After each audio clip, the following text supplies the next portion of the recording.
Boss മലയാള season 7 അക്ബറിൻ്റെ ഉമ്മയും വൈഫും കൂടെ അക്ബറിന് പുറത്തെ കാര്യങ്ങളെക്കുറിച്ചുള്ള കുറച്ച് സൂചനകളൊക്കെ കൊടുത്തിരിക്കുകയാണ്.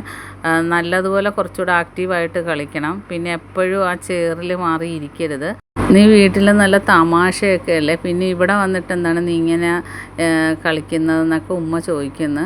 കാരണം അക്ബർ നല്ലൊരു എൻ്റർടൈനറായിട്ടും ഹൗസിൽ വെറുതെ മാറിയിരിക്കും, ആരെങ്കിലും വഴക്കിടുമ്പോൾ അവർക്ക് ചേർന്ന് നിന്ന് പറയുന്ന ഒരു ഇതാണ് അക്ബറിൻ്റെത്. അപ്പോൾ വൈഫും പറയുന്നു ഇനി അങ്ങനെ ആകരുത്, നല്ല എൻ്റർടൈനറായി നല്ല രീതിയിൽ ആക്റ്റീവായിട്ട് കളിക്കണം, അതാണ് പ്രേക്ഷകർ ആഗ്രഹിക്കുന്നത്. അപ്പം ഉമ്മയോട് പറയുന്നു ഇവിടെ ഇരുന്നാലേ ഇതിൻ്റെ ബുദ്ധിമുട്ടറിയത്തുള്ളൂ, ഇത്രയും ദിവസം ഇവിടെ നിന്നത് ഭയങ്കര ബുദ്ധിമുട്ടാണെന്ന് പറയുന്നു. അപ്പോൾ ഉമ്മ പറയുന്നത് എന്തായാലും ഇതിനായിട്ട് വന്നതല്ലേ, അപ്പം നല്ല ആക്റ്റീവായിട്ട് തന്നെ വിജയിച്ച് വരണം എന്നൊക്കെ പറഞ്ഞ് ഒരു സൂചന കൊടുക്കുകയാണ്. ബാക്കി അപ്ഡേറ്റായിട്ട് വീണ്ടും